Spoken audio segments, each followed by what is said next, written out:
I don't know what you guys can see in the room. So this is a hybrid event. And so for everyone here online, we are also live in the Kootenays with Cameron that you can see on screen with the little cast name tag. And so very excited to have you all for this exciting finale of the Kootenay Investor Challenge. Welcome all. Good afternoon, everyone. Yeah. And I'll just pass along, we are joined here in the Nelson Innovation Center with a group of presenters, founders. We have investors in the room, and then the one person from the public. Maybe, maybe not. I guess. But yeah, it's great to be meeting lots of people, even getting to know online over the last few weeks, few months, and here we are in person for our finale tonight. No, thank you, Cameron. And so, hi everyone.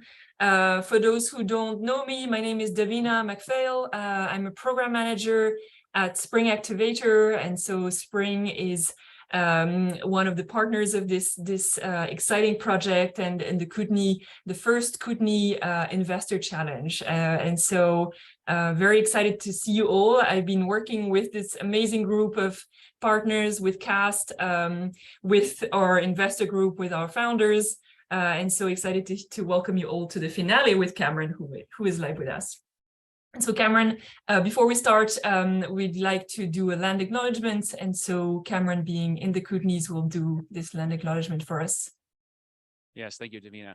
I'd like to take a moment to acknowledge the lands on which we work, live, and play are the traditional unceded territories of the Sinaiaks, Syilx, the Shuswap, and the Ktunaxa people.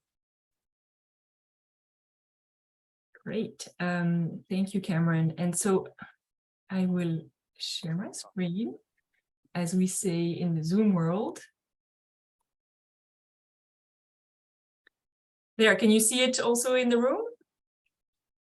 Yeah, okay, that's good. So welcome all, excited to have you. So for the 9th session of our CAST Investor Challenge, the 9th session being a live event, and so the public and you all are here. Thank you all for joining us and taking the time to learn more about what we've been building in the Kootenays for the past few months.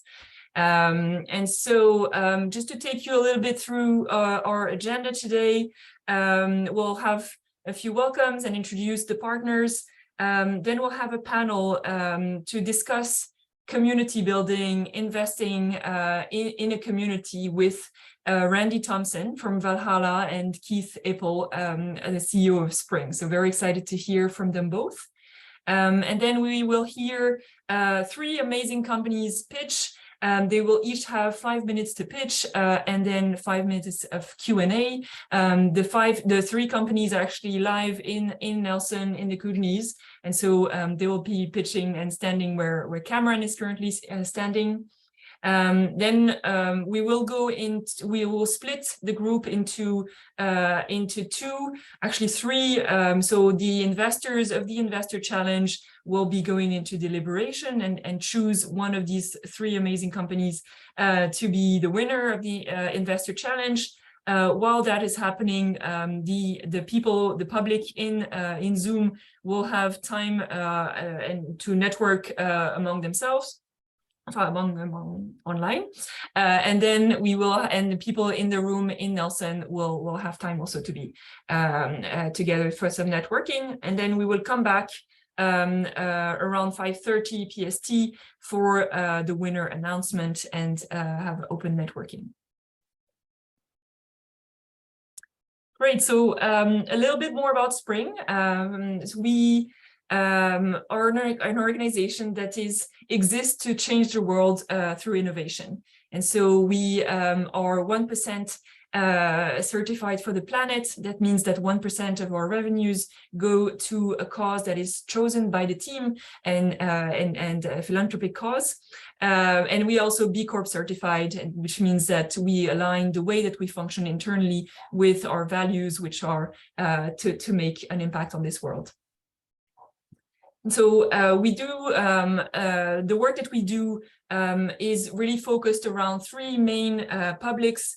First, communities, and so an event like this one today is really about that. And so we support structures like CAST to build communities around them, to strengthen their programs, and to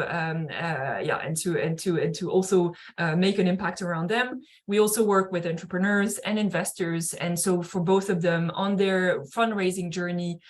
So either on the for the entrepreneurs, or as they're working through their impact investing journeys. So very privileged to do that, and so we are supported by our spring partners, who are instrumental for us to deliver such high quality programs. And so DLA Piper and Inc., as well as Active Impact, have been instrumental into this program and contributing a lot to the work of the team. And so we wanted to thank you. And of course, Tandem, Carl Jung, Janus Capital, and MNP are keen supporters of this program, and very and so we wanted to thank them all, and I think some of them are in the room.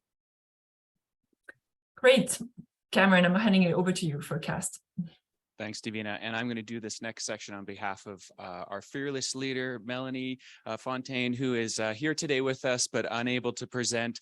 And so I will speak on behalf of CAST just for a few moments here to share with everyone CAST's mission and vision, which is to foster inclusive economic opportunities and job creations through science and technologies here in the Kootenays. You can advance. And CAST serves a number of different communities throughout, and user groups through 3 regional districts, as well as First Nation communities throughout the Kootenays. We are connected to thousands of tech workers and have programs and relationships in all of the school districts in the region, helping dozens of nonprofit organizations and hundreds of small businesses through our programming, as well as advisory services and events like the one we have here tonight. Some of our programs include youth programs, as well as career and skill development, as business support and community engagement. We're trying to raise the next generation of tech entrepreneurs and innovators, as well as support the ones that we have here. And if we're lucky, we'll attract a few more from outside the region to join us. Finally, I'd like to acknowledge Selkirk College and their support of me being here. I'm a faculty in the School of Business, and Selkirk's been a tremendous supporter of CAST over the years as a partner, not only at the School of Business level, but through the Selkirk Innovates and a long history of collaboration between the two. Selkirk College serves the West Kootenay and Boundary region in a number of different campuses and a wide range of programs. Great. Tonight, we are pleased to welcome 3 of our finalists in the Kootenay Investment Challenge. They joined us back in September, and they went through a program called the Investor Readiness Program and were selected as finalists to spend the last, what we've been at here, a little over a month, 2 months working together. 3 weeks? 6 weeks. Oh, it just has flown by. Each one of these companies is very unique. They are Kootenay based, and they're making a difference. And the hardest thing is we're gonna pick one of them tonight to be our winner of the Kootenay Investment Challenge, and it's going to be exciting. As we said, we have been together since the end of August in terms of selecting. I believe it was 12 companies started off. We've whittled it down to 3. We're now finishing up our training and due diligence. And as we move into this final phase, we'll be working with our investors to place one final investment. Yeah, and thank you so much, Cameron. Exactly that. Also mentioning that we have 11 investors who have pre-committed a pool of $40,000 for the winner of this challenge, and so excited to have been able to, and privileged to have taken them through this program that has been foundational and exciting for a lot of people here. Just want to share also that this investor challenge, of course, is the first one in the Kootenays, but Spring Activator has been organizing these investor challenges for over 3 years now, and so we have, thanks to programs like these ones, trained over 160 investors across Canada. We have featured over 170 companies. So that means that companies who have been through this program and have met with these investors. We've had 38 finalists, and we've been able also to collect over $1 million in investment through programs like these ones. So excited to see tonight one of these companies, the 3 companies selected and joining the ranks of the winners that you see here. These are pretty amazing companies that have grown a lot since they've participated in a program like that. You see here that we mentioned that there's been over $50 million investment catalyzed. These are all companies who have been able to continue to raise and continue on their exciting trajectory. So I'm very excited to see that. Great. And so I'll move on to the next part of the first part of our program now, which is our panel. We're excited to be joined here by Keith Apple and Randy Thompson, just to give us, before we hear the company's pitch, a bit of perspective on, what it is we're doing here. What is we are building with this community of angel investors, with these entrepreneurs who are in the community, who are excited to raise in the community. And so yes, exciting to welcome our 2 speakers. I see they're on screen and pins. Thank you so much. So maybe I'll just say a few words to introduce both of them. They're 2 amazing speakers, and so I just wanted to just share how excited we have to have you both here with us this evening. So Randy Thompson has been active in the startup venture space for over 25 years as a builder of companies, angel investor, angel group leader, and fund manager. And in 2017, Randy Thompson integrated all these roles into Valhalla Private Capital. And we are also with Keith Apple, who is an experienced leader of technology and impact businesses. And Keith has accelerated companies and ecosystem and raised over $30 million in angel investment and venture capital.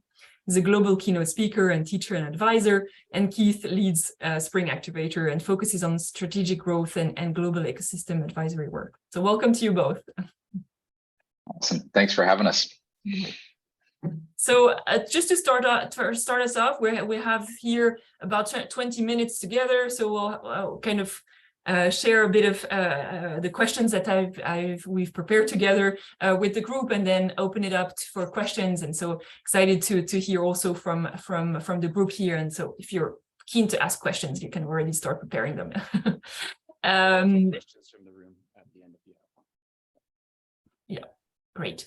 And so starting with you, Randy, you are Canada's you've been named Canada's Angel of the Year twice, and you're recognized for helping to create an investment community. And so what, in your opinion, makes for strong foundations to to a community, and who are the different people that can and should be involved in building this community? Great.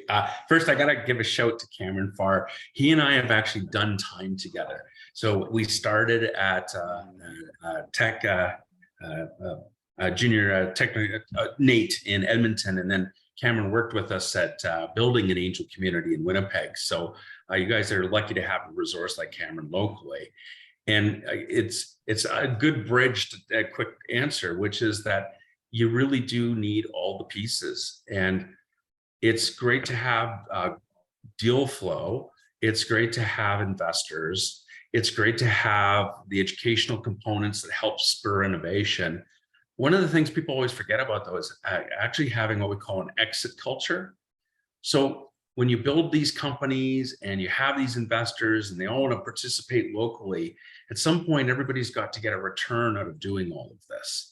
And impact is a return. And I'm not dissing it. A lot of my angel investments are not financial returns. They're kind of community returns, right? But a lot of people think that they're going to build a company locally wherever they live, and then they're going to drive down to San Francisco and sell their company to Google.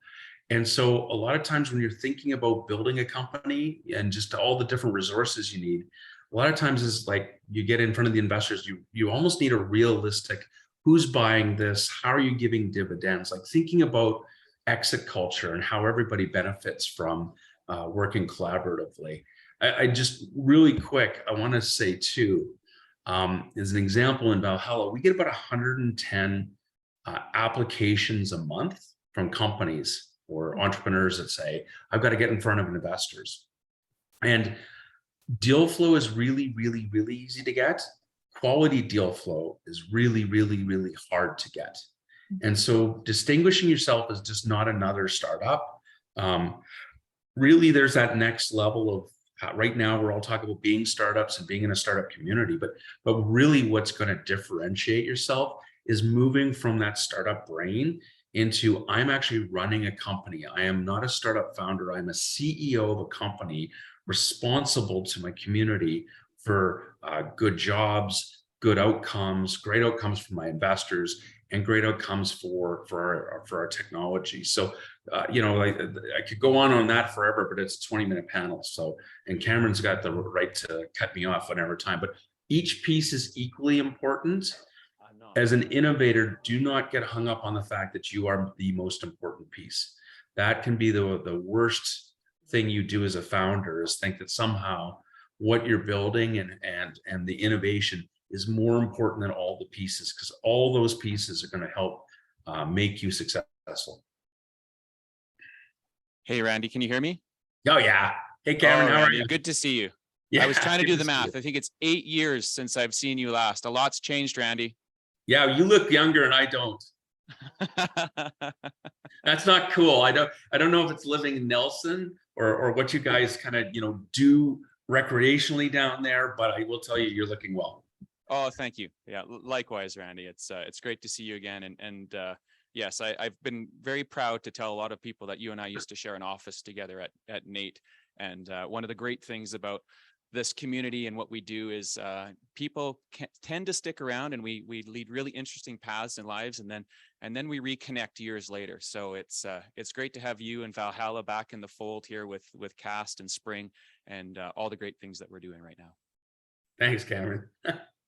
Right. No, thank you so much. And thank you, Randy. I think, you know, having this CEO perspective and kind of seeing big picture is such a strong message, I think. And, you know, great. Thank you. Over to you, Keith. You know, I think, you know, as we're building this, you know, and as we're, yeah, I mean, giving opportunities to entrepreneurs to raise locally. You know, what do you think are the strong signals that an investor community can give to entrepreneurs and founders in the community in order to really see the potential locally for a raise? Yeah, it's such a great question. And first, just a quick shout out to Randy and the Valhalla team for being a part of this incredible, but also super big shout out to Melanie and the Cast team for having the vision to do a program like this and really kind of ignite things. You know, for investors, you know, one of the jokes that I always like to make when I speak around the world is, you know, if you're from America, you say, hi, my name is Keith. And if you're from Canada, you say, sorry, my name is Keith, right? And so we're all quintessentially Canadian. And so sometimes that extends into the investor world, right? Where we meet a company and we have a set of opinions, and if some of those opinions are bad news, whether it's like critical feedback or in fact that we're not interested, a lot of times we defer from giving that feedback, right? We're like, keep me posted. This is interesting. Like what I call Canadian no's, right? And so I think one thing that we can do as an ecosystem is we can give people good, solid feedback. I think the other critical piece is, remember, like for us as individuals, you know, and Randy was talking about this like ecosystem mindset, which is so key. Every individual investor has an ecosystem, right? We have our network connections, we have our peers, we have our colleagues, we have our fellow investors. We can bring so much value to entrepreneurs by connecting them with other smart people who can help them advance sales, marketing, ops, finance, connect them to other investors, maybe more, you know, kind of relevant investors for them, and connect them into new markets, connect them to investors both within town as well as outside of town, but really help them along the path. And I think for us as investors, and, you know, I think that's really where we want to go, is this mindset of like, how can I help this entrepreneur? It's only one dimension that is a check, right? We can help with our wisdom and our experience and our network connections and our support and honesty, right? I think it's really, really key. And then just to give it a quick flip for the entrepreneur, like, please remember, like, if you want to get the most out of a relationship with an entrepreneur or with an investor, also be honest. What's working? What's not working? What have you learned? You know, where are you getting stuck? And also, if an investor does say, keep me posted, say, great, I'll happily keep you posted, but what will help you get to a yes or no? What can I share with you that will help you get there? And, you know, when you ask that question, investors will really open up and share. Yeah. Amazing. Yeah, thank you. Yeah, I mean, building on that, I mean, Randy, I think, you know, angel investment is something that you've seen a lot. It can be a bumpy road. You know, it requires often time and commitment. I think, you know, the investors in the room today who have been in our program have seen, you know, what it takes also, that it's not just, you know, it's not just an idea you have and you just jump in, do it and leave. It's just such a big commitment. So, you know, what advice would you give to new investors in this journey as we're building this community? Yeah, appreciate that, because I think it is one of the scariest things is being an angel investor. One of the early mistakes I made was assuming that everything I'd read, like I just sold my internet company and I was flush, and I did my first 4 investments, and I made all of the worst mistakes you can make as an investor. So here you go. Number 1, the check size I wrote was too big. Number 2, I believed the entrepreneur. They're going to lie to you. And what I mean, they don't even know they're going to lie to you. They're going to tell you something that you're going to hear a lot, which is, this is the only check I'm going to need to get to cash flow. So it's an unintentional lie you entrepreneurs tell us. And as an early investor, I believe that. And each of those 4 investments that I wrote too much money in, actually, it was funny. It was, it became, you know, as an investor, you get this thing called pattern recognition. And all of those companies came back 4 times. So I got cash called 4 times by that. The second thing is that the entrepreneurs are not the scary person in the room. I'm going to call them institutional capital. So family offices, professional investors, venture capitalists, that when the company actually grows and scales, it's actually that later round of capital that comes in that causes you, the angel investor, the most dilution. They're going to have onerous terms. They're going to have preferred shares, which leads to the 4th thing I had to learn, the exit waterfall. You need to actually understand exactly what I said. So you should be Googling, as a new investor, the exit waterfall. And it was a mistake I made. It's American Thanksgiving today, and we were talking about being Canadian, is you assume at the exit, it's kind of like Thanksgiving, everybody shares equally. And it's the actual opposite. It's almost like a Viking Thanksgiving. There's people who get the food at the beginning. There might be some food left over for everybody else, and the food at the big top, they actually don't care if you don't get fed. So you have to learn how to protect yourself on all sorts of levels. Protect yourself against the entrepreneur, protect yourself against yourself for getting too emotionally excited about what you're investing in, and protect yourself against the professional sharks that are coming next. And you know, one of the things, if you don't mind me jumping into, you know, one of the things that I love about what was shared is, you know, what we're talking about is we're talking about a collection of individuals, right? And, you know, we have angel investors, and then we have down the road, we have VCs, and sometimes we hear VC fund, but it's a collection of individuals, right? And so hopes and fears and dreams and likes and dislikes. And so that's actually one of the reasons why what this community has done through this program is so powerful, is you're creating a community of like-minded investors. Because when you're looking for these checks and balances, and when you're making sure that, you know, all the T's have been crossed, all the I's have been dotted, you've thought about risks and opportunities that you can actually validate and test with other people. And some people will see things that you won't, and you will see things that they don't. And that's the power of community, right? Like, get empowered through education, like Randy was saying, like Google these things, look them up, go through a training program or workshops, like Valhalla runs some pretty incredible workshops. And you get empowered through education, and then you get empowered again by being in community. So you're not alone in making these decisions, because that's really where it starts to get scary, you know? And so, yeah, I just love what you just shared. Right. I'll keep I'll it jump just a in second. too if I Oh, go ahead, could. Cameron. I'll just add that once again, Randy has delivered another one of his wise Randyisms. I'll never forget a Viking Thanksgiving, and Randy, I think I still quote you at least 10 years after the fact, some of your great sayings. So thank you for that. I am thankful on this day of days for that. I was gonna say just on what Keith said, because it was so community, but the reality is everybody in this community is made up of really smart people. Like there's brilliant people that have created innovations and they're at the table. And then you've got these brilliant business people who've actually built and sold companies and now they're investors. And then you get these brilliant professional investors. That's a whole lot of ego sitting around the same table. And there isn't a lot of kumbaya going on as you grow your company, right? There's a lot of people that go, no, no, no, no, you don't understand. I've done this before. And so it is a bit of a blood sport. It's a really fun blood sport. Don't get me wrong. I don't want to scare anybody away, but there's an expectation in startups that become companies that grow to exits that everybody at that table has their A game. And I really love that. I think sometimes we miss that. This is where we collect the best and brightest in our communities around these things we're growing. Like the next company you grow in the Kootenays is going to be 200, 300 jobs. It's going to be, somebody that supports and sponsors social community events. That's what we're here for. But it is bring your A game. It's a tough community. Great. Yeah, if I'll just add there, Randy, it's one of the exciting things that we have is the Kootenays are changing, and one of the blessings of the last few years is we've attracted people from all over Canada and the world, and the talent has definitely increased, and it continues to increase with facilities and organizations like Selkirk College, where we graduate hundreds of students a year from all over the world, and they come to us with great training and background and work experience, and through our postgraduate programs. These are software engineers, accountants, people with legal backgrounds, and they're all looking for a new start here in the Kootenays. And the work that we're doing here, at least for our founders, who I know will be hiring soon, want to encourage you to think of Selkirk College graduates. Exactly.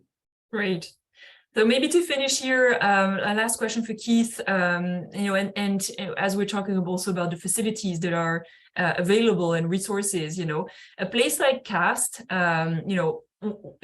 plays a big role also in creating this community and providing resources to entrepreneurs, connections. What would be your advice, Keith, for so that they can make the most of the resources that are offered here? Oh my goodness. Well, the question really is aimed at the entrepreneurs, though the investors, of course, are a part of this. For you, the entrepreneurs, like you got to go to CAST and the other ecosystem players out there, and you've got to ask and ask and ask. You have to be like sandpaper. You're like, we need more, wet lab space, or we need more maker space, or we need more meeting space or event space, or like we need like fiber optic. Like doesn't matter what it is. Like you need to communicate often. Remember, you are the customer. CAST is excited to support this ecosystem, and the more that you relay that back to them, the more that they can respond. Now, it is a community effort. Go back to what Randy said. It takes a village to raise a startup. And so don't just ask of CAST, right? There's some phenomenal law firms supporting startups out there, accounting firms. Like I'll give you an example, right? Mike Reed from DLA Piper, who's one of our partners. DLA Piper is the largest law firm in the world. So sometimes you're going to talk to a local law firm, and that's super helpful. Sometimes you might need a second opinion, or your law firm does, from Mike at DLA or something equivalent. Like that's the point, is these concentric circles, right? You need some feedback from an investor, go to Valhalla, go to a local investor, go to Spring, right? Like these are the places that you go. I think from my own perspective as well, the more that you can get the joint activities happening in the spaces, the better. So for example, have your meetings with your law firm and accounting firms in CAST space, meet investors in the space, talk to customers in the space, like leverage the facilities that exist, because it's those serendipitous connections are also really important, right? So when you come in, you get a chance to really build that out. I think for me, that's also very, very important. In the perfect world, local government is also involved, right? Local government can bring a lot of benefits to the community. They can do bylaw changes to create space for maker space or light industrial space. They can, they can help to attract provincial dollars or federal dollars to support infrastructure activities that maybe a private investor won't do. Private investors will create a lot of value, right? And so, but sometimes local government will come in and be an instrumental part of that process.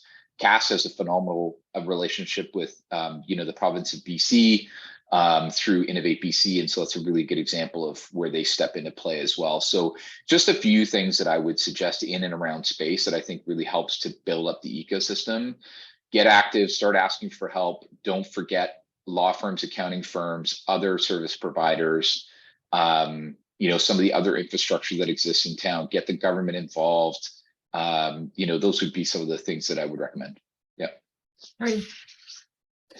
Thanks, Keith, for that. And so I wanted to open the floor to questions from the group. So I don't know, Cameron, you'll see if there's anybody in the room. Ted will always go. Ted, do you want to come up? Why don't you come up here quick? Ted came a little bit late, so I haven't had a chance to say hi. Yeah, good to see you. Everyone, this is Ted. Thanks for all this, first of all. My daughter's here. I am American. This American Thanksgiving, all the American kids are up for the holiday, and we're having Happy Thanksgiving. But because my wife has to go to school today. There you go. That's all, Kirk. But so I was telling her about this and how excited I have been. Mostly to meet all my co-investors and the entrepreneurs. It's been a great experience. And I went through what we're trying to do here and build something for the valley and some economic development for the valley. And she looked at me and she goes, "Well, why do you want to do that? You're just gonna bring in a bunch of rich developers. It's gonna drive up housing prices. It's gonna wreck the place." And I stepped back. And, so I guess the question is, do you guys have examples? I know Spring has done a number of these. Do you have examples of where there's been growth and economic development that's been channeled and it for good and it didn't just make us another ski area kind of go over the hill and become a place people can't live anymore? So I'm looking for examples with good outcomes that I can relay back to my daughter. Oh my goodness. Such a fantastic question, and good on your daughter for challenging, right? Like that's just smart set of questions. There's a couple of examples that I would give within the province. Probably the best example at the moment is the city of Campbell River.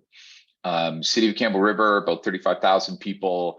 They have really embarked on trying to develop an innovation economy and embracing this kind of ecosystem approach that Randy was talking about, getting all the different players involved, building out the investor network, getting the entrepreneurs involved, getting some of the other stakeholders in the communities involved.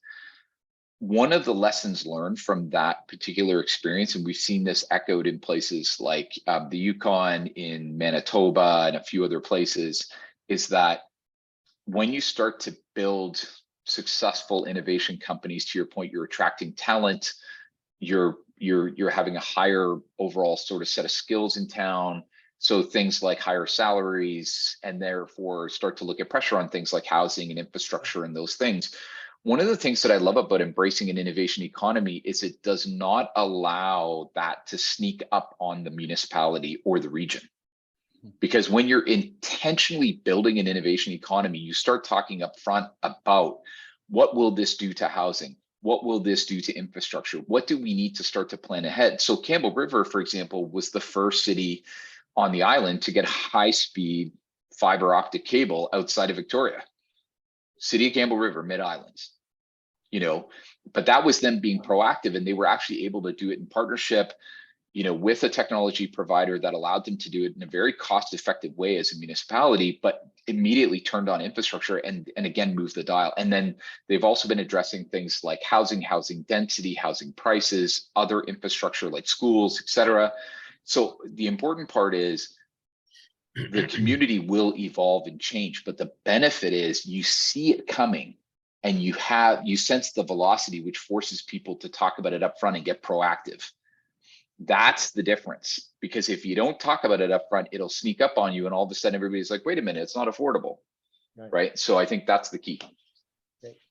It's interesting. I'd go a slightly different approach. I was an ex-dev guy. I was in a minister's office for economic development. So that public policy was my background. I probably would have gone Keith's way, but shameless plug of event.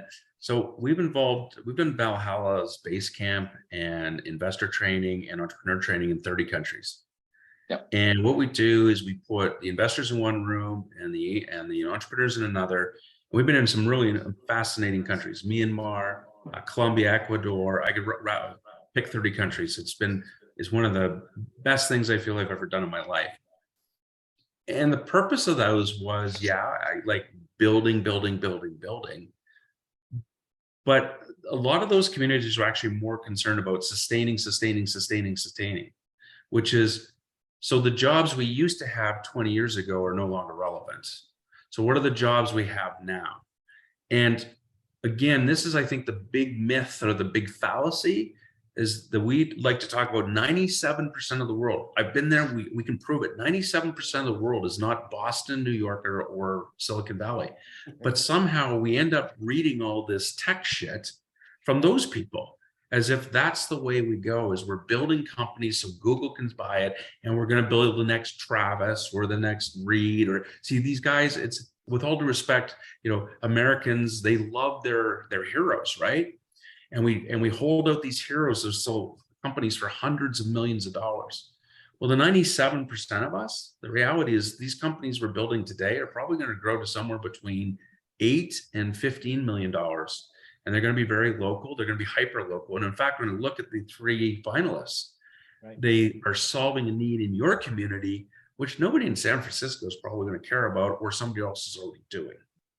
And so this is about job sustainability where you live, investment sustainability where you live, and not having Google put a campus of 8,000 people, software engineers trying to get a standard of living. I think that was the big pivot when you get outside of that, the Silicon Valley headspace of what we're building here. Yeah, Randy, one of the things that I love about what you just shared, and Spring is very similar to Valhalla. We've worked in about 50 communities around the world. Is you can't ever say, I'm going to be the next Silicon Valley, or I'm going to be the next New York, or so forth. Like, each community has its own unique and innate strengths and capacities and capabilities. And so if I circle back, for example, with Campbell River, like Campbell River comes from a mix of forestry and fisheries and energy. So when they started to build this, like, let's call it what we call a 21st century toolbox town, that embraces the heritage and embraces the core strengths that they have, but also to Randy's point, like, and also embraces, like, what are these future roles and what are these future jobs in these future companies. And I couldn't agree more, Randy. Like, it's probably more like, 99% of communities are not like them, and that's good. We don't want to be the same, right? The sooner that we embrace our unique strengths, the better off we are. Go ahead. Well, we often talk about Kootenay life here in Nelson tonight, but it stretches across from all the way up to Kimberley. So I'll start off by saying Ted's my American hero, because we met back in September, and I dragged him to class one day, and he sat with my students, and we hung out together, and it's been amazing because Ted's been able to connect with one of our students and started to think a bit more about what you could be doing next. So this is an example of how we can connect people together and share both on the education side. I'll also send a shout out to online. We have Kevin Pinnock with the Kootenay Outdoor Recreation Enterprise Organization that just came off of their summit last month, highly successful, focusing on craft gear building, outdoor recreation, outdoor gear building. And Kevin's with us tonight, just thinking about how he can take this investment community to his community and the ecosystem he's building out over the province. No, amazing. Also welcome. Great. So, I mean, this has been just such an amazing conversation. Thank you all. I think Keith, Randy, if you want to stay on and hear the amazing pitches that we're going to have here, and then stay for a bit of networking after that, I'm sure the group here will be excited to hear and then to share with you. So, amazing. I am going to hand it over to Cameron, who's going to manage the pitches now. We'll be hearing 5 minutes pitch 5-minute pitches from each of the 3 companies. So Happy Gut will go first, then Versafile, then Certicraft. And so after each of the pitches, we'll have 5 minutes of Q&A. And so happy to take any questions from the room or from Zoom. And so, yeah, and then also we'll have, so the investors, the 11 investors who are here tonight will be voting for the winner, but we're also setting up a People's Choice Award. So I'm just giving you all a heads up. And so we'll be doing a Zoom poll at the end of the last pitch, and everyone can participate in that and give a bit of also cheering up and public recognition of the pitch that you preferred. So sharing about that. Right. Awesome. So I'll stop sharing. Lisa, are you ready? No. I know we decided the order beforehand, and that's fine. But part of me wants to do a rock, paper, scissors shoot to see who goes first. It's a big thing I like to do on a daily basis. But we'll bring Lisa up. I think she's ready to go. Can I give this to you? Yeah, you're right. Anyways, I'll welcome Lisa Zurich with Happy Gut. Here we go. Yay! Hey, Lisa.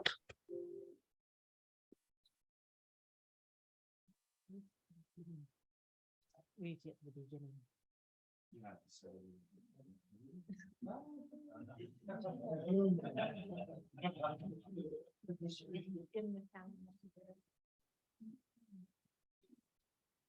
So good evening, everybody. My name is Lisa Zurich. I am from Castlegar, British Columbia. I own Happy Gut Water Kefir Incorporated.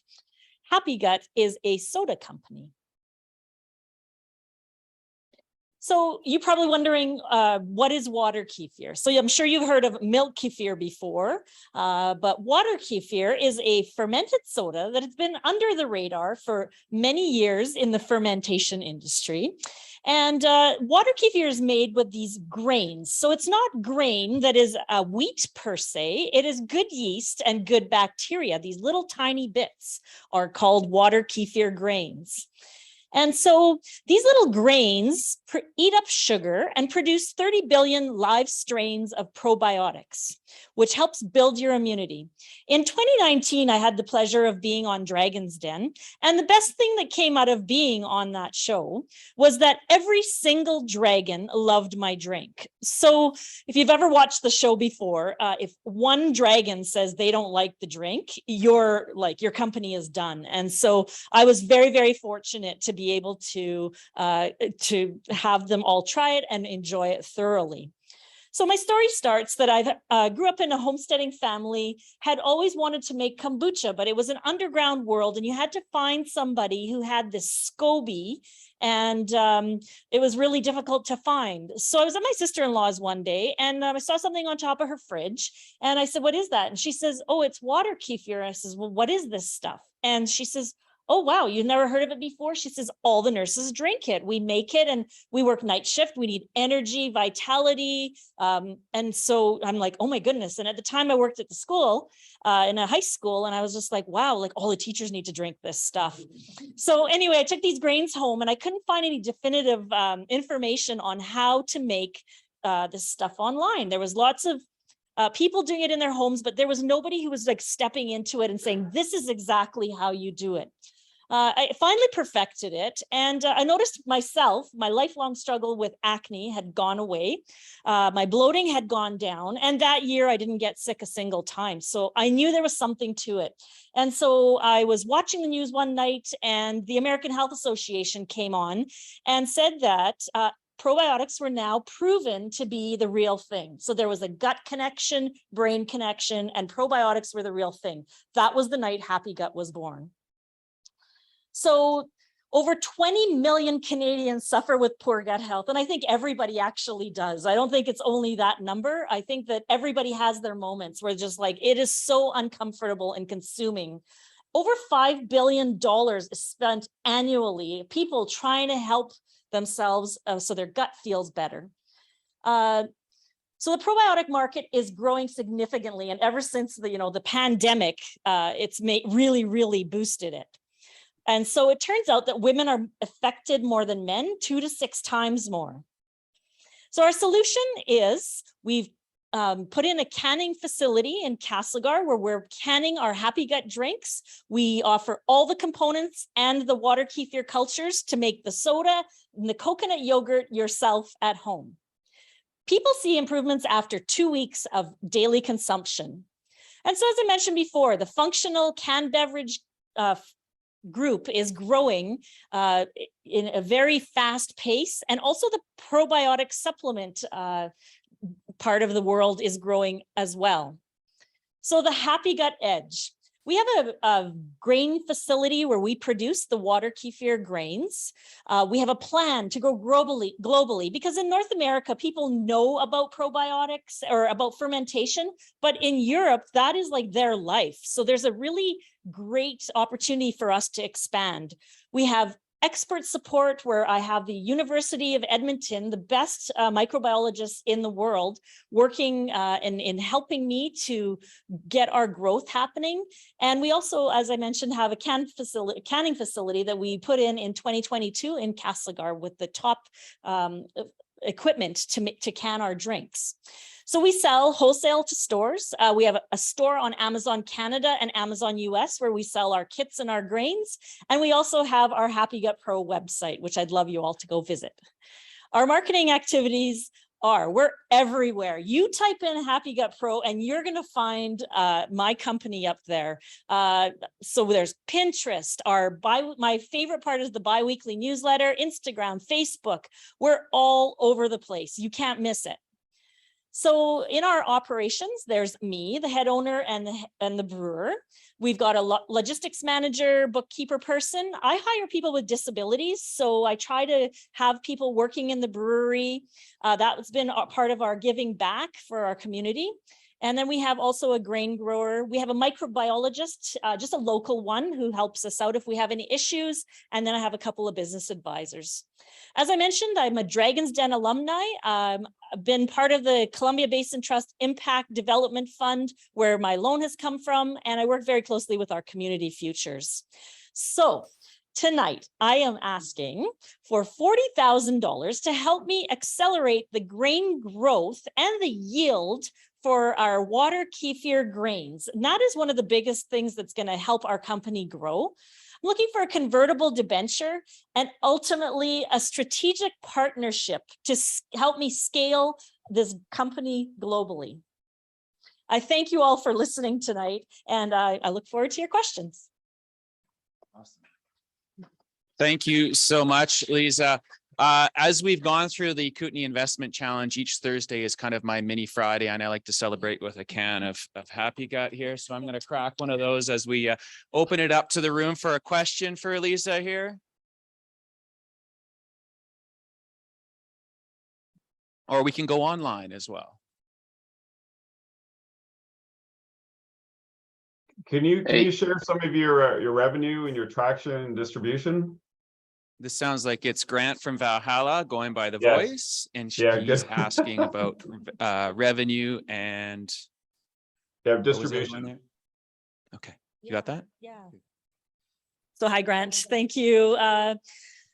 So our revenue, well, our first 3 years, we were doubling, and then a pandemic happened. And so things kind of went backwards, but we're getting back on our feet. This year's is 275,000 is where we're going to be landing. And next year, it's going to be 1.5 times higher than that. We've recently signed with 2 distributors so that we'll be throughout all of British Columbia and starting to be into Alberta with our canned drinks. And we hired a new Amazon group. So our sales on Amazon since May have come with opening up our store, have really skyrocketed. Thank you. Anyone from the room? Oh, Ted, my guy, come on up. So I'm super interested in the canning facility because investing in manufacturing capacity it's always tricky. You got to get the right capacity. So are you filling up that capacity? Does it have down capacity? Is it something that can be shared with other people to use the canning, or do you need it to be twice as big? Like, how did you pick the capacity and how much of it are you using? So right now we are just starting with our distributors. So we're not at capacity. We have reached out to some local companies, a coffee company, a tea company, and another healthy alternative drink company to see if they would be interested in co-packing. We could do co-packing for them as well. And so we've just opened our canning facility here in March. So we're definitely not at capacity, but when we built our facility, we put in all the electrical and everything for expansion. So we have lots of room to expand in that space. Well, thank you very much, Ted. Thank you very much, Lisa. Okay, so we're going to move on to our next presenter. I will say one of the things that I love about the Kootenays is we do have those core competencies. So Campbell River, you don't get all the thunder right now. Okay, so we're gonna blow some Kootenay smoke, literally, maybe. But before I say goodbye to Lisa, I will say that one of our core competencies here is the food industry and the beverage industry, and we have incredible producers across the region, and Lisa's just one of those examples. So who do we have next here, Melanie? All right, Darren. All right, Darren's coming up with Versafile, enterprise software solution, and I'll hand it over to him. Good luck, Darren. All right, thanks, Cameron. All right, thank you everyone at CAST and who's attending virtually. So DocuFlow and Versafile, we are a modern SAP content integration platform and also for business automation. If you don't know what SAP is yet, we'll do a little bit of education as we go along here. So Versafile, the company, started that about 15 years ago. My business partner, myself, Sean, my business partner, myself, started a company. We specifically were in the content and document management space. And what we started to get was projects throughout North America integrating content and into business systems for organizations. We found there was a real need for that. And so out of those learnings, thus was born our platform that we call DocuFlow. One of the key points coming out of writing custom solutions was we wanted a real low code, no code solution that could be quick to value for these organizations to integrate their business solutions with all of their content. So there's what goes on in why are people looking for this type of solution right now? Well, the big thing is, and we're talking about this content, it is scattered throughout our organizations. So for instance, in a smaller organization, I might have QuickBooks. I have a lot of financial transactions in there. However, maybe my invoices are coming in through email. I might have Dropbox, a bunch of documents around my HR and my employees. However, I use maybe an online cloud HR system. Those things aren't connected. Well, that being a big issue, imagine if you're a company of 10,000 employees and you might have hundreds of different cloud and back-end systems that you use in your organization. So the business applications, that's where people do their work. Again, in our world, smaller world, that might be QuickBooks. Again, you're doing your transactions there. However, your documents aren't there, as I mentioned, they're not linked in. So how do we connect those dots? That's really where our platform comes into place. So we are focusing on the platform known as SAP, and you would have remember when I said that from the start on our first slide. This is what it is. It is the world's largest financial system and planning system that organizations use for to handle their finance, supply chain management, HR. It is estimated that approximately 77% of the world's transactions will pass through an SAP system. They are like the third largest software company in the world. It's estimated that in 2020, $1 billion was spent in this specific space we're looking at, in that content integration space, where people are integrating content into those business processes. And why now? Well, right now, there's a very compelling event that's happening. We'll call them the legacy SAP customers. There's about 36,000 customers that run the on-premise legacy version of SAP. SAP has said in the next 5 years, you have to move to our new S4 cloud version. So there's no holding on to your on-premise. It will no longer be supported. So that becomes a big problem. So how do we now, if we're moving to the cloud with our SAP system, how do we manage all of that content we might have in our organization? And that's where we come into play. So traditionally with the on-premise systems, it would have been OpenText. They're probably the biggest player in this market right now, an on-premise solution. All right, IBM and OnBase. Well, customers, as they move to the cloud, they really want to leverage cloud-based storage systems, much cheaper, much quicker to deploy, again, a lot quicker to value. So those are things like Microsoft 365, SharePoint Online, Box, Amazon, etc. Well, how do they get there? We have a solution for them. Our DocuFlow product, again, will integrate in with SAP very deeply and unlocks all of these online content solutions to link all of the content and those documents into our SAP transactions. Again, one of our guiding principles was low code, no code. So easy and quick to value. How do we get there very quickly with our customers and give them great ROI? Again, deeply integrated. So process and task automation, you can unlock a lot of your content for a lot more value out of it. And again, multi-repository. We're generating right now around $520,000 of annual recurring revenue. We have some amazing marquee clients. And so we really feel right now we've achieved market fit. And so where we're going right now that we have that fit, is we're really trying to expand our sales growth. You can see in the last 2 years, we believe we've really focused in on our sales formula, and we are looking to grow that further now with investment. So we started this year on a $1 million seed round to get us to around 1.5 million in annual recurring revenue. Thank you very much, and we'll take no questions. Darren, could you dive into the customer's pain a little bit more? I think I heard someone online. We have someone online for a question. Sorry, that was me again, Cameron. Oh, hey, Grant. Yeah, Darren, can you dive into the customer's pain a little bit more? Like how heavy is this to move from the old platform on premise to the new platform, which they have to get over? What does that look like? What's the cost? Like how many people have to get involved? Yeah, great question, Grant. Apologies, there's a bit of an echo here. So it can be very expensive for those customers to get there from the SAP side. Depending on the size of your company, they may be spending, $1 million or more in order to migrate the SAP system itself. One of the values we provide is we have migration tools built into our product. So it creates a very frictionless environment where they can start to move all of their content now into the cloud as part of our platform. And how long would that take? I know now you said the costs, but what's that time and effort? Oh yeah, on for the content, or them moving their actual SAP system?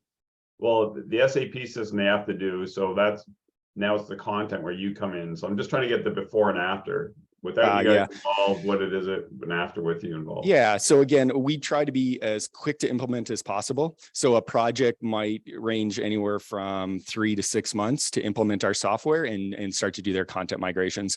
That being said, some of our customers have literally billions of objects that we're moving over into the cloud for them. Thank you. Awesome. And how about from the room? Do we have a question from the room?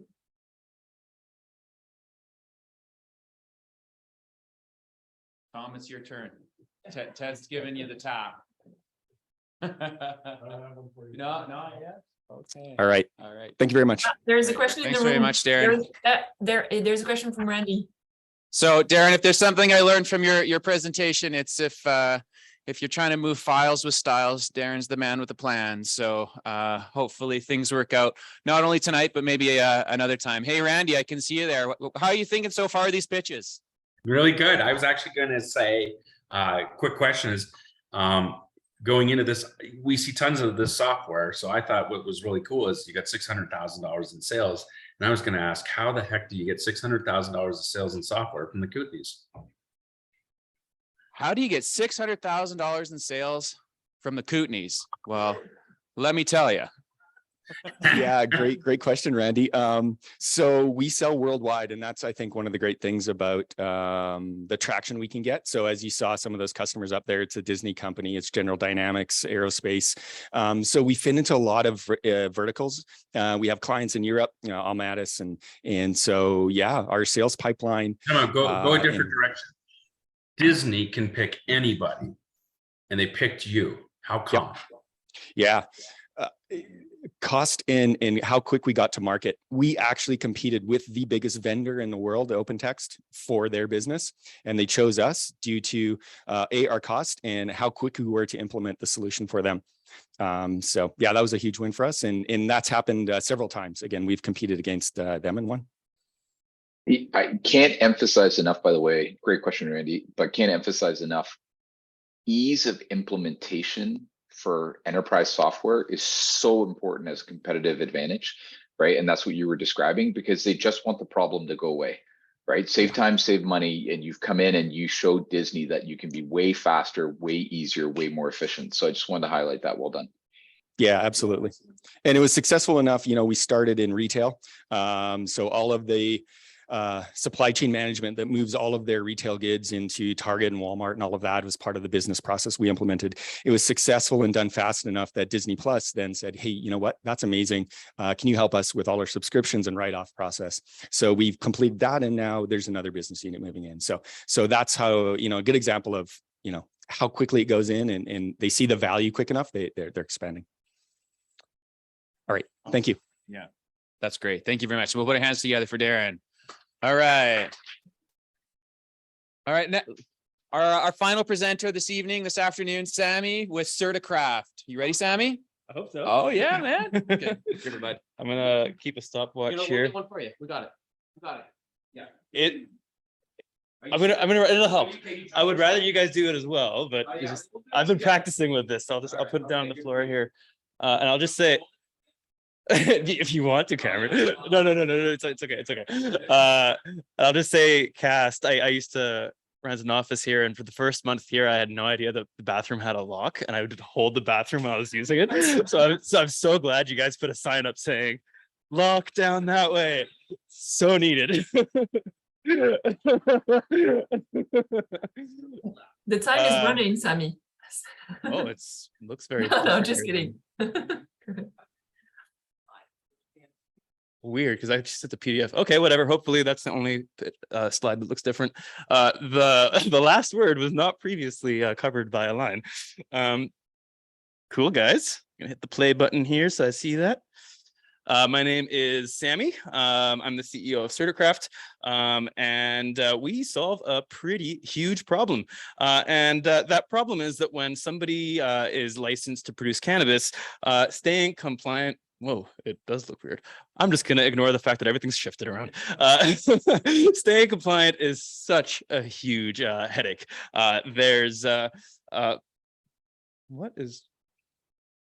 Sorry, this is throwing me off. Okay.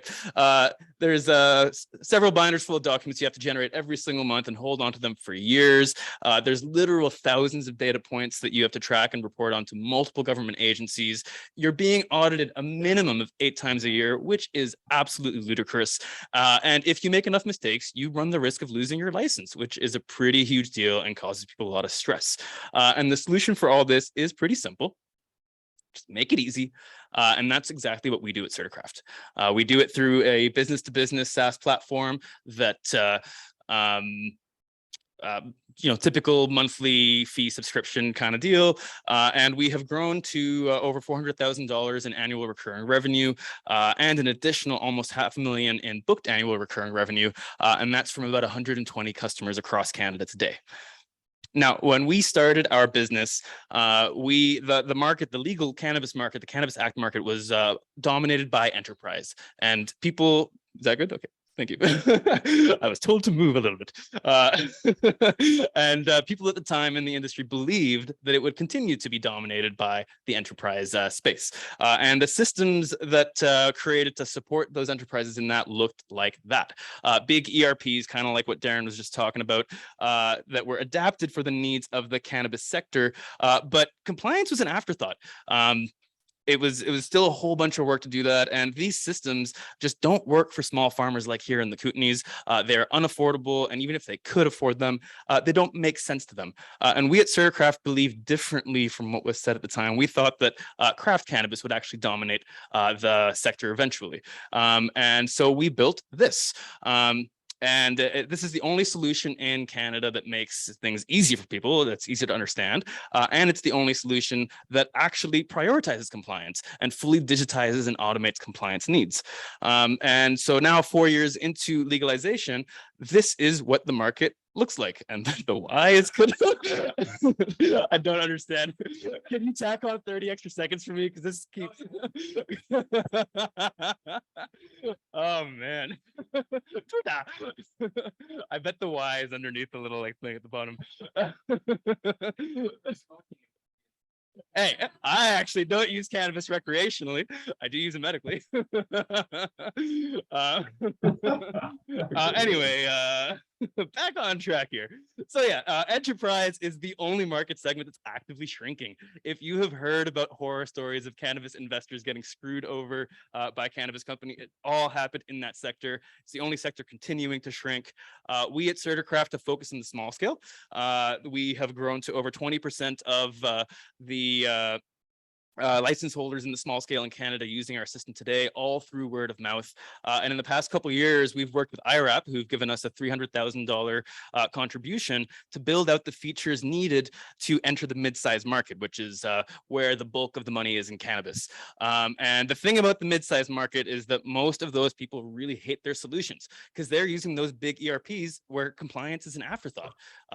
They're like straight up, most of these people are spending at least 200 hours every single month to deal with all the compliance stuff with high valued people who are being paid a lot of money having to do a bunch of menial work. And we at Certicraft eradicate that time cost and the associated labor cost. So right now we're starting to sell into that market in these past couple months. And part of why we're raising money here today is to get a bigger marketing budget and be able to actually sell into that market. Now I want to take a step back from the Cannabis Act that we've looked at here. I thought PDFs were supposed to be like, it looks how you, that's why I export it as a PDF. Whatever. So the top sliver says Cannabis Act. That's what we've looked at up until now. And that's what it looks like and there's been a dent in the medical and unlicensed worlds. And these are pretty massive markets, I want to say. There's literal tens of thousands of people who are licensed by Health Canada, the medical programs. And I want to kind of like talk about like what's happening broadly, federally through the lens of the Kootenays. Within 200, it's so hard because I want to talk to these people, but there's this whole camera thing going on. So within 200 kilometers of us here right now, there's 3,000 different operators who are not in the Cannabis Act. Of those 3,000 different producers in this area, 2,500 were planning to get licensed at the start of legalization. Of those 2,500, only 20 or 25 or so have, because it's been so hard. Now, the good news is that the federal government, the provincial governments, they're starting to create newer policies where it actually does make sense for people. Things are going to get more accessible, and for better or for worse, Health Canada is planning to phase out the medical programs, and those 2,500 companies in the Kootenays, they all have medical licenses, so they're going to be forced to enter the Cannabis Act if they want to continue to be licensed. And this is what we expect things to look like in 2027. Oh, it says 201. Oh, I didn't realize the years were off too. So 2020.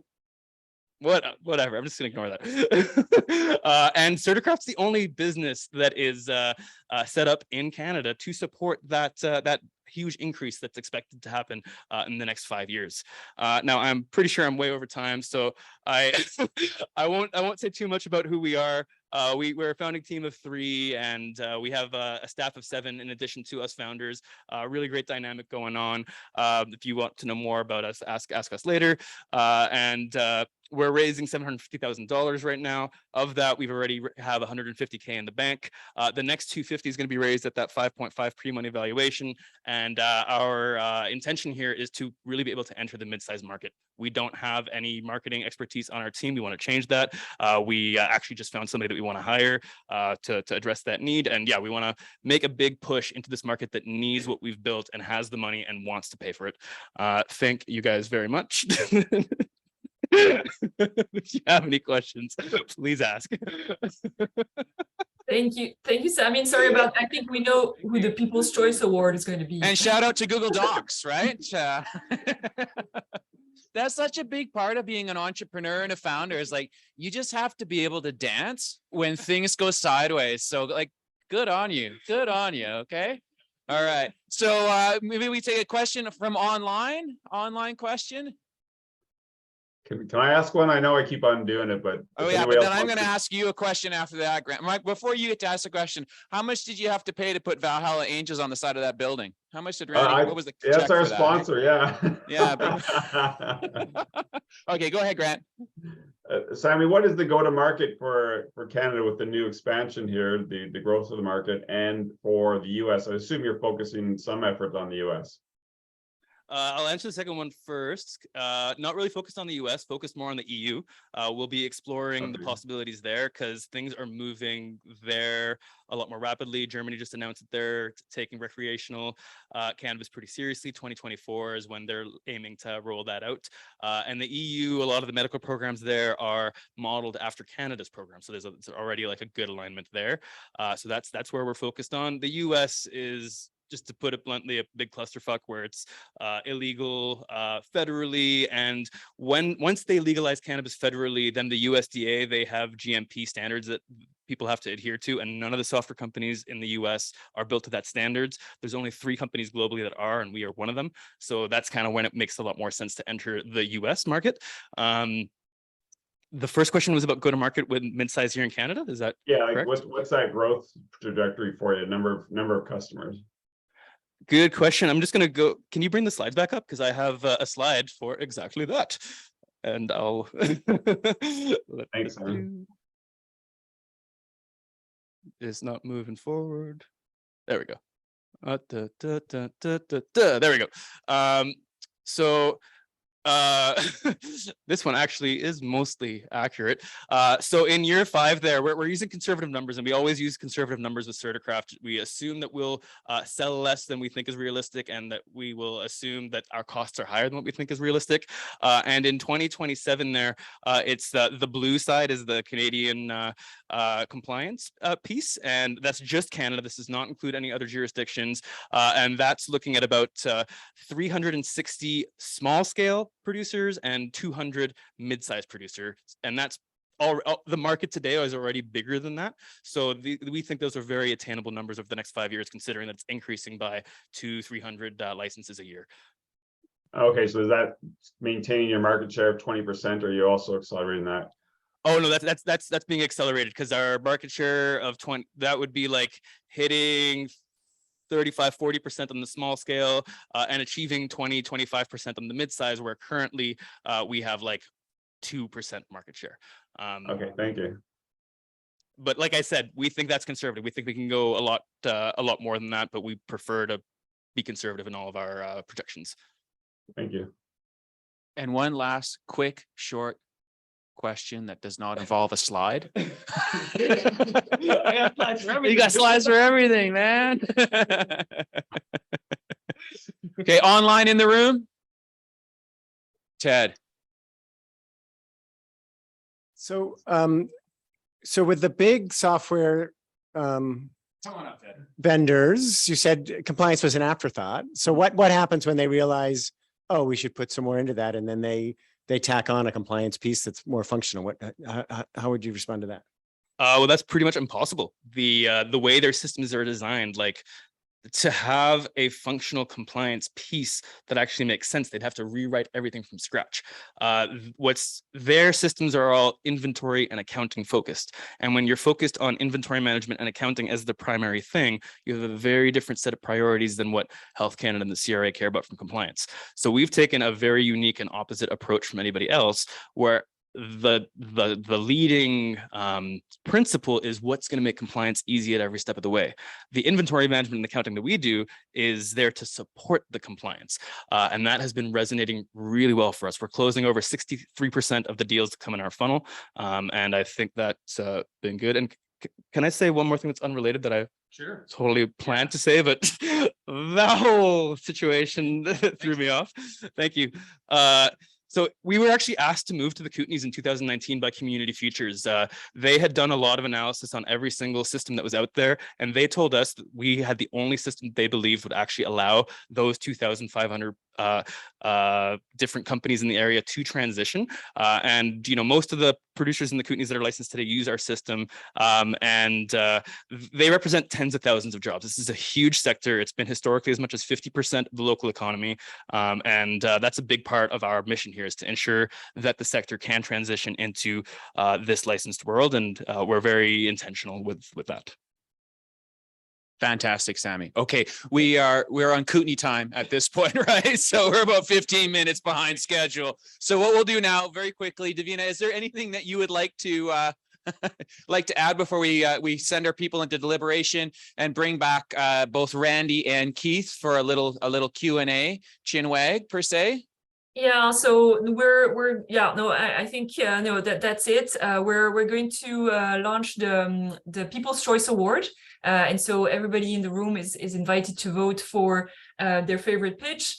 And also the people in person, I think they've been given pieces of paper with pens to write that. So excited to see that, and we'll compile the results. Sorry, we rolled all the papers already. Yeah, and so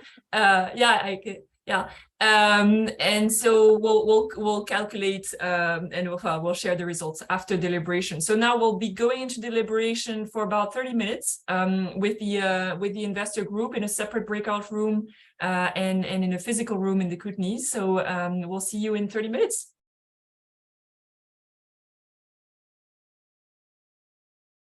Davina, what was the tone like? Like, was it pretty hammer and tongs? Were people like pretty like, was it friendly? Like, how did it go? No, it was kind of, I think everybody's kind of very, it was quite intense, and everybody's, trying to make sure that this is, the right decision. It's not an easy one, of course. We've spent some time with these founders over the past few weeks and months. So, I mean, excited, but I think I won't steal the announcement from Cameron, but we've had a pretty clear-cut winner. And Cameron, before you get started, just want to make sure that we all acknowledge the three founders, like super courageous to like lay it out all on the line with these investors, spend the last number of weeks, being authentic, being transparent, like really like, got to give a shout out to all three founders, all three companies. So regardless of who won, I think all three companies are winners tonight. And I think just so much support that's being wrapped around them. So Cameron, give us the good news. Oh, he's muted. Uh-oh. Cameron, you're muted. Yeah, Cameron, you're muted. Yeah. Wait. People have come together, and I can remember the very first time I saw all the investors and what people are in the room, and I'm like, I was just said to my wife and to Davina as well. It's like, it's just so exciting to hang out with such an interesting group of people. And I think our first event had one of our investors, Andrew, on a sailboat, and people were spread out all across the Okanagan and the Kootenays. And I'm like, this is such a great way to kind of end the proverbial pandemic sort of thing. So anyways, it's been great to get to know them. I know this is a hard decision for them as well. And so we have a winner. And our winner tonight is. Should we be doing People's Choice first? Oh yeah, wait, why don't we do that? People's Choice. Okay. Are we scripted or what? Okay, People's Choice. Melanie, who's our People's Choice winner? So the People's Choice winner for tonight is Lisa with Happy Gut. Come on up, Lisa. Come on up. Okay. Thank you. There she is. Happy times, happy guts, right? Okay. Okay. And our winner of the Kootenay Investment Challenge Is Certicraft. Woo! Serta. Even with the tech problem. Even, yeah. All right. Yeah, no, show everyone on the interweb. Show everyone on the wind. There we go. Look at this. Oh yeah. No, back it up. Oh yeah. No, Certicraft. There. Yeah. Yeah. Well, hey. Hopefully you have a fridge to put that on, right? Sammy, why don't I give you the mic just for a moment here, and you just say a few words, please. A few words, please. I feel really happy. This is amazing. It's gonna make a huge difference for our team. Yeah, it's thank you guys. I've just got a big smile, got happy fuzzies going on inside me right now. Shout out Shout out Happy Gut. Love this drinks. I bought some Happy Gut earlier this week. Shout out Versafile. It's been really awesome being part of this program. Actually, the very first iteration when the 3 finalists were picked, I think there were 12 companies, and just going through that, I was like, dang, these investors are going to have a hard time because there are a lot of like really cool sounding companies. So big ups to the 3 of us for making it here. And I'm of course grateful to be able to receive this. It'll make a huge difference for our business. We've grown very non-traditionally. We've not sought investment for a very long time. We wanted to kind of grow organically and not kind of get caught up in the rat race of the VC world that a lot of entrepreneurs are pushed into. And very thankful to kind of be in a position today where we can win a thing like this and have it impact our company and impact this region. And yeah, thank you all for being here. And I'm very stoked. I'll leave it at that. Thanks so much. All right. Well, there you have it, everyone. Sammy, Melanie, thanks so much for being here. We'll put our hands together. Thanks for all those that are online. Randy, Keith, are you still with us? Is Randy still with us? Absolutely. Yeah. Hey, Randy. So I know you're one of these guys that loves that last word. Okay. You want to roll out one of your zingers? Well done, everybody. That was so fun. I love these things. Cameron knows that. If I was actually there in person, what I'd be saying, we're going to whatever the local water hole is, and the first 2 rounds are on me. It's right here. It's right here. That's awesome. Yeah, there's free beer inside here. Yeah, and I will say for all 3 of these companies, you're definitely going places. And this is just we're sitting in a train station, so it's like we are just at a minor train stop on the journey towards your success. And I hope our connection through CAST and Spring and Selkirk College is an opportunity for you all to come back, share your wares. Maybe one day you'll get to be one of our investors, right? And the next great Kootenay startup. So thanks very much, Davina. Yeah, and I just wanted to also thank all the investors. I mean, they've done a tremendous amount of work over the past few weeks, and it's been like I think a journey, a discovery for a lot of them of what it means to dig into due diligence, work on these companies, and so I think well done to all, because it's been also a big pleasure for me to just be with you guys and take you through all this process. So thank you for your time and your kindness, your interest, and your passion, because it's been an amazing journey to do that with you guys. Yeah. And I can't encourage enough, Cameron. You guys take a photo of the room. Today we're gonna do a group photo here. We're gonna bring our people. We won't do that online, but we'll bring people up. We'll do a group photo. How does that sound? Do a group photo. Okay. Because that would be great. This is it, right? Like this is the first day on the journey to building an incredibly vibrant innovation economy with fantastic entrepreneurs, an amazing investor community. Like you guys got to celebrate this tonight. Like this is huge, and I can't encourage it enough. Like, so fantastic work, everybody. Just as an aside, for the investors in the room, Davina's probably already mentioned this, like as a part of going through the program, you're automatically included, you're in the first year of the Spring Investor Collective, which is our impact investor network. You guys will be plugged into our national community as well. Like, let's keep the ball rolling. Let's make sure that you have the ongoing support and community and education that you need. We're really excited for what CAST and everybody in the Kootenays is doing, and we can't wait to support that. Yeah, I just want to share like a little bit of what's coming next for the people in the room and online. We have next week the finale of our Women-Led Impact Investor Challenge. So do log in to participate in that. Also an exciting lineup of startups. So excited to see you there. Also for everybody here and all the investors, we have a session on December 1st with Janice, so one of our partners, who is doing a session on how to bring impact into your investment portfolio. And so this session should be really interesting to just dig in a bit deeper into, here we've been talking about angel startup investing, but there are also many ways that you can invest with an impact. And so do join us for that. And I think Selena will be sharing a registration link for those who are interested. And then in terms of, participating, as Keith was saying, into other challenges such as this one, we have an Angels for Climate Solution challenge starting this winter. And so if you're passionate about impact and climate solutions in BC, do join us as investors. We are excited to have also great companies for that. And so, also, if you know some great companies that could be interested in raising within a similar challenge, applications are still open. And so we're welcoming still also companies. And then we'll have a clean tech in Quebec challenge. So for your friends in Quebec who would be interested by that, and an Atlantic Canada Health Impact Challenge also coming up. So do stay tuned, sign up for our newsletter, or these are going to be open quite soon for applications. So quite exciting.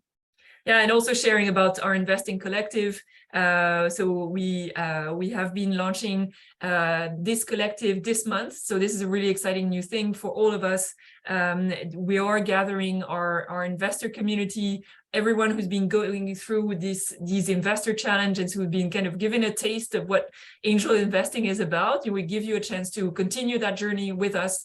And so excited to have you join that community. You can send an email to my colleague Kristen, who's here, and also visit the website of this collective. Exciting new things coming up, focused on impact investing in Canada. So happy to have that. And once again, thank you to our sponsors. We also shared with you a link in the chat so that you can share your feedback on this session. We're always keen to hear from you. I mean, especially this hybrid event. Congratulations to the team, because I think it went pretty much without too much of a glitch. And thank you, Cameron. I mean, you've been an amazing MC tonight, and so it's been, of course, a pleasure to work with you on all of this. So likewise. Yeah. So we have two more days, right? Oh yeah. And then we have 2 more days for the investor challenge and for the investors. Yeah. So next week we'll be meeting for a session on post investment, and then Valhalla. Maybe Grant, you want to share a little bit more about the event that you have invited the investors to?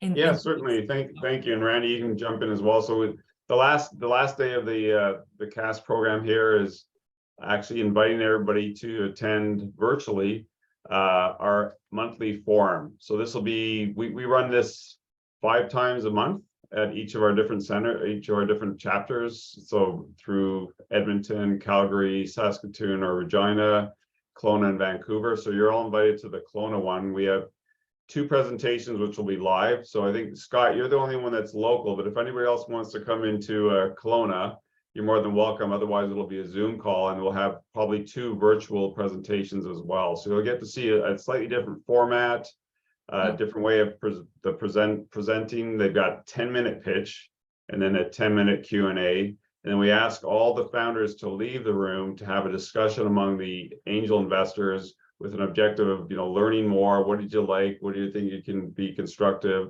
How can you help those founders get better? So we want to then we take notes on all of that and give that back as feedback. And if you were in person, then you get to enjoy the social afterwards, because we'll have our Christmas party that follows that one and that particular day in Kelowna. So you're welcome to come to Kelowna. Grant, is it okay for entrepreneurs to come and actually watch how it goes? Yeah, definitely. I think Sammy's applied to pitch to us, and Sean, Darren, everybody. Just let me know. There will be a link sent out. I'm not sure who sends it out. Davina or somebody else will be sending it out just to register so you can get into the event. And I've been to a Christmas party with Randy about 13 years ago, and Randy at a Christmas party is a pretty darn good time. Okay, they don't end well. That's all I can say. Listen, I actually haven't asked the team, but I thought the presentations tonight were great.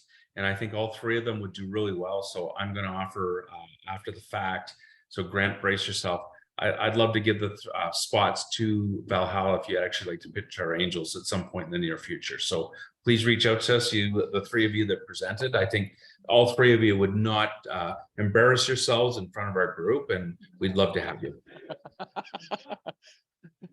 It's a good Set way the to bar say high, it. Randy. No, it's amazing. Cameron used to run the Winnipeg Angel, the Winnipeg chapter, so he knows That's what right. it's like for an entrepreneur to embarrass themselves in front of a bunch of investors. All right, Melanie, should we do this on the cast? And why don't you grab the end of this mic? We're going to do a mic drop. Okay, you ready? No, that's what? No, we ready? Ready? Okay, go. We're out. Okay, we got to go drink beer and eat pizza now. Yeah, thank you all. Thank you for joining us. Thanks.